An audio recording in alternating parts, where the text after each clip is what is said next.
बार Sweden में कुरान शरीफ नहीं जलाया गया? इससे पहले नॉर्वे में, डेनमार्क में, स्वीडन में ही कितना बार कुरान शरीफ जला दिया गया। मैं मुसलमानों से कहना चाहता हूँ यार, तुम्हारा माँ को जब कोई कुछ गाली देता है, तुम्हारा बहन को गाली देता है, तुम्हारा बीवी को कुछ बोलता है, तुम्हारा बाप को गाली देता है, तुम्हारा भाई को कुछ बोलता है, तो तुम एफआईआर कर देते हो, तुम 10 लड़का जेकर लड़ने चले जाते हो। तब तुमको, जब तुम्हारा नबी का शान में गुस्ताखी हो रहा है तब तुम कुछ नहीं बोलते हो। तुम्हारा कुरान जला दिया गया तब तुम कुछ नहीं बोलते हो। स्वीडन में हुआ, ओआईसी क्यों मीटिंग कर रहा है? स्वीडन में हुआ, यूएन में क्यों मीटिंग हो रहा है? स्वीडन हुआ, टर्की क्यों उसको बॉयकॉट कर दिया? तो देखिए, ये जो प्रोटेस्ट होता है, ये देखिए, प्रोटेस्ट करना मेरा संवैधानिक अधिकार है, हम संवैधानिक तरीके से प्रोटेस्ट कर रहे हैं। अगर आप बोलिएगा प्रोटेस्ट करना अधिकार नहीं है तो नहीं करेंगे। मुसलमान को तुम छेड़ोगे तो मुसलमान छेड़ेगा नहीं। तुम हमेशा हमें टारगेट करते हो, टारगेट अभी से नहीं हो रहा है मुसलमान। आपका सामने आपका बाप का कोई मारेगा तो आप क्या कीजिएगा? जवाब दीजिएगा ना। तो बात हुआ, वो हमारे नबी है, वो हमारे नबी का तरीका है, जो अमन फैलाने वाले हैं, जो शांति फैलाने वाले, जो रहमतुल लिल आलमीन है, वो उनका तरीका। लेकिन अगर वही नबी को तुम कुछ बोलोगे तो हम उम्मती बर्दाश्त नहीं करेंगे। मुसलमानों को टारगेट कर रहा है, कभी लव जिहाद, कभी घर वापसी, कभी नकाब, कभी तुम हलाल नहीं खाओगे, हराम नहीं खाओगे, यूनिफॉर्म सिविल कोड, ट्रिपल तलाक, एनआरसी, सीए, यही सब कर रहे हो। अरे भाई, हम हलाल खाएंगे, हम हराम खाएंगे, हम क्या खाएंगे नहीं खाएंगे मेरा मर्जी है। तुम भी गोबर खाते हो, मूत पीते हो, हम बोलने गए? हम तो नहीं बोलने गए। तो तुमको जो करना है करो, हमको जो करना है हमको करने दो। भाई, कहना चाहता हूँ, तुम यूनिफॉर्म सिविल कोड लाने से पहले तुम ऐसा कानून लेकर आओ कि कोई अगर क्रिमिनल रहेगा तो एमपी नहीं बनेगा, किसी के अंदर रेप चार्ज रहेगा वो एमपी नहीं बनेगा। तुम्हारा अंदर ऐसा कानून लाना है कि कोई दलित को मारेगा नहीं, कोई आदिवासी को मारेगा नहीं। तुम्हारा विधायक एक आदिवासी का मुंह में पेशाब करता है, उसका तुम माफी मांगते हो। कानून लाना है तो ये सब कानून लाओ। बताइए, संविधान कौन नहीं मानता? मसला चल रहा है कि 4 शादी मुसलमान कर लेते हैं। हमारे अंदर ताकत है, करते हैं। तुम्हारे अंदर ताकत नहीं है, तुम अच्छा डॉक्टर के पास जाओ। हम 4 शादी भी करेंगे, 20 बच्चे भी करेंगे, मेरा मैटर। आप खिला रहे, आप खिला रहे भाई। ये बात अगर हम बोलेंगे कि हम लोग चाहते हैं कि पाकिस्तान हिंदुस्तान एक हो जाए तो हमें देशद्रोही बोला जाएगा, हमें आतंकवादी बोला जाएगा। लेकिन ये लोग खुद बोल रहे अखंड भारत बनाएंगे। 20-30 करोड़ ये लोग से संभल नहीं रहा है। जब 50-100 करोड़ आ जाएंगे तो कहाँ, छोड़िए, मुद्दा बन जाएगा आजकल। स्वीडन में कुरान को जलाया गया और इस घटना को तकरीबन 15 दिन से ज़्यादा हो चुका है। लगातार जो है देश के अलग अलग हिस्सों में आज जुमा शुक्रवार के दिन मुसलमान प्रदर्शन कर रहे हैं। मगर सवाल ये है कि बकरीद में जलाया गया कुरान शरीफ और उसके बाद प्रदर्शन चल रहा है। हुकूमत के तरफ से कोई ख़ास जवाब नहीं मांगा। मुस्लिम देशों ने स्वीडन के जो भी एम्बेसडर है उनको ख़त लिखा, उनसे कहा कि माफ़ी मांगिए। स्वीडन ने कहा है कि आइंदा इस तरह की चीज़ें नहीं होंगी। इसके मकबूल है सोशल एक्टिविस्ट अभी इन्होंने स्वीडन का यहाँ पर झंडा जलाया, स्वीडन के खिलाफ प्रदर्शन किया। तो इनसे जानते हैं, आखिर 15 दिन बाद आप लोग जागे। 15 दिन से सो रहे थे, अभी जाग गए इसीलिए। लेकिन हम लोग तो जागे, बाकी तो अभी जागे भी नहीं है। हम लोग तो 15 दिन भी बाद जागे, लेकिन अभी तो कुछ मुसलमान जागे भी नहीं है। लेकिन 15 दिन का मसला ये था क्योंकि यहाँ पे हम लोग बकरीद था, उसके बाद चुनाव था पश्चिम बंगाल में, हम लोग कलकत्ता में रहते और हम लोग तो भाई सेकुलर लोग हैं, हम लोग कानून मानने वाले लोग हैं। लेकिन बदनाम हम ही सबसे ज़्यादा है कि हम लोग कानून नहीं मानते। तो सवाल है, सब कुछ देखते हुए परमिशन की बात है। यहाँ पे पश्चिम बंगाल में चुनाव चल रहा था, तो ये सब देख के, क्योंकि देखिए हम लोग शांति चाहते हैं। मुसलमान, इस्लाम हमेशा शांति का बात करता है। तो हम लोग चाह रहे थे कि ये कुरान शरीफ जलने वाला एक ऐसा मुद्दा है, ये इंसान के सेंटिमेंट से जुड़ा हुआ मुद्दा है कि ये चुनाव का टाइम में अगर हम लोग प्रोटेस्ट करेंगे, प्रदर्शन करेंगे तो कहीं ना कहीं माहौल क्या होगा, नहीं होगा। आप लोगों को पता है कि इस भीड़ में हमेशा कोई लोग आते हैं जो खुद यहाँ पे दंगा भड़काते या कुछ न कुछ करके हम लोग का प्रोटेस्ट खराब होगा। तो इसी के चक्कर में थोड़ा लेट हुआ, लेकिन हम लोग को पहले करना चाहिए था। अच्छा, ये प्रदर्शन आज हुआ तो इससे क्या मेमोरेंडम, क्या निकला नतीजा वतीजा? लेकिन प्रोटेस्ट करने से क्या होता है, एक प्रेशर क्रिएट होता है। अब स्वीडन में हुआ, ओआईसी क्यों मीटिंग कर रहा है? स्वीडन में हुआ, यूएन में क्यों मीटिंग हो रहा है? स्वीडन हुआ, टर्की क्यों उसको बॉयकॉट कर दिया?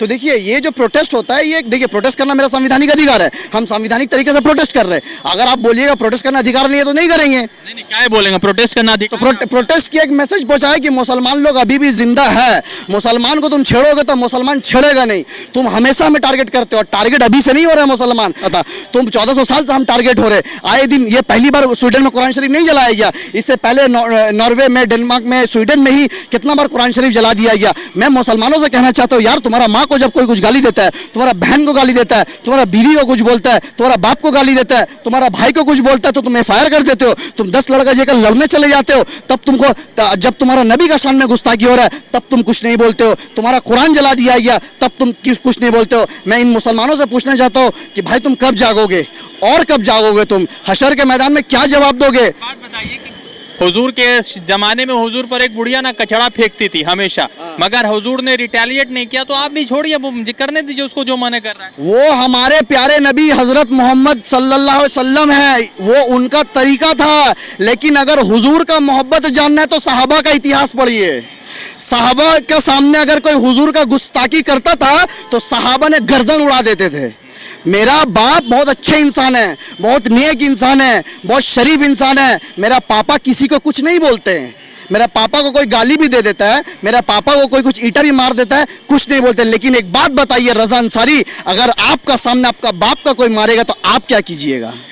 जवाब दीजिएगा ना। तो बात हुआ वो हमारे नबी है, वो हमारे नबी का तरीका है, जो अमन फैलाने वाले हैं, जो शांति फैलाने वाले हैं, जो रहमतुल्लिल आलमीन है, वो उनका तरीका। लेकिन अगर वही नबी को तुम कुछ बोलोगे तो हम उम्मती बर्दाश्त नहीं करेंगे। ये रामनवमी के दिन, इससे पहले यति नरसिंहन आए दिन हुजूर का शान में गुस्ताखी नहीं कर रहा है, बजरंग दल आरएसएस नबी का शान में गुस्ताखी नहीं कर रहा है। तो ये लोग किस तरीके से सरकार चला रहा है, माइनॉरिटीज को टारगेट कर रहा है, मुसलमानों को टारगेट कर रहा है। कभी लव जिहाद, कभी घर वापसी, कभी नकाब, कभी तुम हलाल नहीं खाओगे, हराम नहीं खाओगे, यूनिफॉर्म सिविल कोड, ट्रिपल तलाक, एनआरसी, सीए, यही सब कर रहे हो। अरे भाई हम हलाल खाएंगे, हम हराम खाएंगे, हम क्या खाएंगे नहीं खाएंगे मेरा मर्जी है। तुम भी गोबर खाते हो, मूत पीते हो, हम बोलने गए? हम तो नहीं बोलने गए। तो तुमको जो करना है करो, हमको जो करना है हमको करने दो भाई।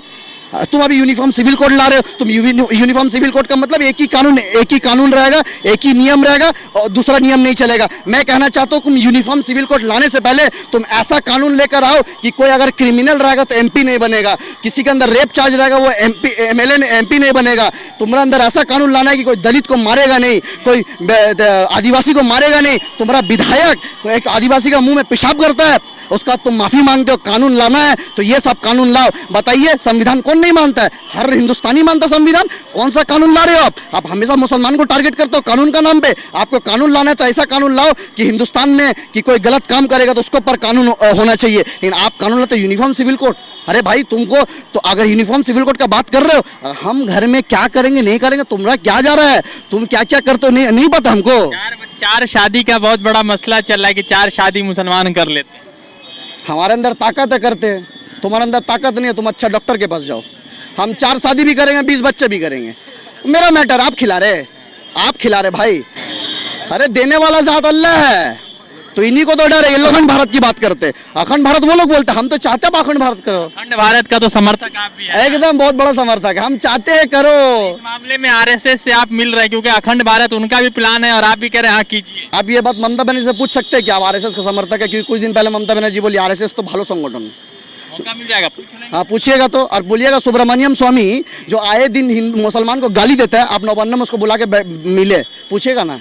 टीएमसी का नेता से पूछे, ममता छोड़ जाए कि आपका नेता जो मुसलमान को मार रहा है, काट रहा है, आपका मंत्री बोली वो अच्छा दल है, अच्छा संगठन है, पूछिएगा ना। तो आरएसएस, हम लोग आरएसएस नहीं है, हम लोग का लड़ाई आरएसएस है। भारत पर तो आरएसएस का सेम मौकिफ है ना जो आपका है। हाँ तो इसीलिए, क्योंकि अच्छा लगेगा, फिर माहौल अच्छा लगेगा अखंड भारत। बांग्लादेश अफगानिस्तान आ जाएगा। देखिए यही बात अगर हम बोलेंगे कि हम लोग चाहते हैं कि पाकिस्तान हिंदुस्तान एक हो जाए तो हमें देशद्रोही बोला जाएगा, हमें आतंकवादी बोला जाएगा। लेकिन ये लोग खुद बोल रहे अखंड भारत बनाएंगे। 20-30 करोड़ ये लोग से संभल नहीं रहा है। जब 50-100 करोड़ आ जाएंगे तो कहाँ छोड़िए, मुद्दा बन जाएगा। आजकल सोशल मीडिया का जमाना है, कब क्या बाइट वायरल हो जाएगा। देश भर में जो है मुसलमानों ने स्वीडन के खिलाफ विरोध प्रदर्शन किया। 15 दिन का हो चुका है, मगर हिंदुस्तानी गवर्नमेंट के तरफ से कोई ऐसा ठोस नहीं दिया गया जिससे मुसलमानों को शांति हो जाए। यूसीसी पर बवाल मचा हुआ है और उसके साथ स्वीडन को लेकर देश भर में प्रोटेस्ट चल रहे हैं। ट्रू कॉलर हो गया, वोल्वो बस हो गई, फिर उसके बाद स्पॉटिफाई हो गई, H&M ब्रांड हो गई। इन तमाम ब्रांड को लेकर मुस्लिम समाज बाइकआउट की बात कर रहा है। तो ये कितना सक्सेसफुल होगा और कितना महत्वपूर्ण होगा, ये देखने वाली बात है। मगर विरोध प्रदर्शन स्वीडन के खिलाफ जरूर चल रहा है और स्वीडन ने बाद में इस पूरे मामला को कंडेम किया। रजा अंसारी की रिपोर्ट। द इंडियन खबर, सच आपके सामने।